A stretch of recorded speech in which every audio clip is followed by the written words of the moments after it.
क्या आपने कभी सोचा है, जब समुद्र मंथन से निकला हलाहल विष इतना भयानक था कि उसकी एक बूंद भी पूरे ब्रह्मांड को नष्ट कर सकती थी, तो फिर वह विष पीने का निर्णय शिव जी ने क्यों लिया? और विष्णु जी, जो स्वयं सृष्टि के पालनहार हैं, उन्होंने ऐसा क्यों नहीं किया? क्या यह केवल एक देवताओं की कथा है या इसके पीछे कोई गहरा ब्रह्मांडीय रहस्य छिपा है?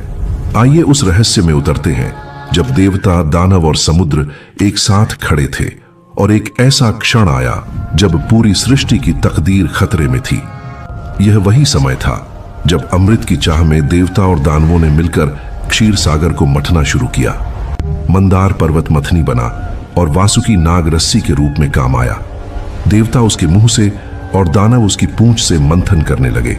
लहरें उफरने लगीं, समुद्र गरजने लगा और उसके गर्भ से एक एक करके अद्भुत रत्न प्रकट होने लगे। लक्ष्मी, ऐरावत, कौस्तुभ मणि, चंद्रमा और अंत में वह आया, हलाहल विष। यह विष कोई साधारण जहर नहीं था। इसकी गर्मी इतनी प्रचंड थी कि आकाश लाल हो गया, नदियां सूखने लगीं और जीव जंतु तड़प उठे। देवता भयभीत हो गए और विष्णु से प्रार्थना करने लगे, प्रभु इसे संभालिए, सृष्टि खतरे में है।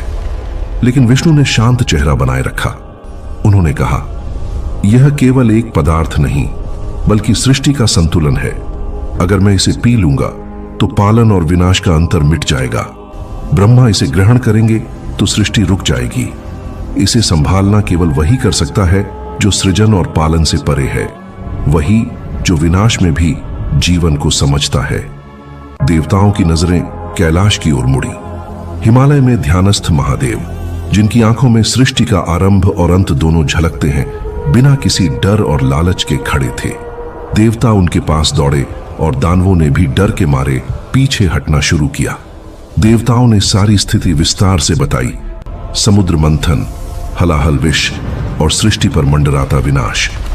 शिव ने धीरे से नेत्र खोले। उनकी आंखों से नीली आभा फैल गई और उन्होंने केवल इतना कहा, वह विष कहां है? देवताओं ने भयभीत होकर दिशा दिखाई।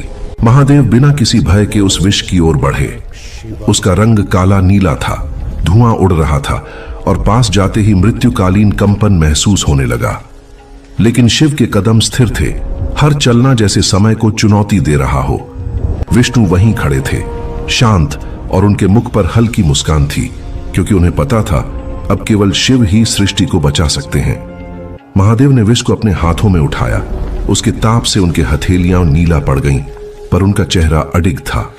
देवता घबराए, प्रभु इसे बाहर फेंक दीजिए,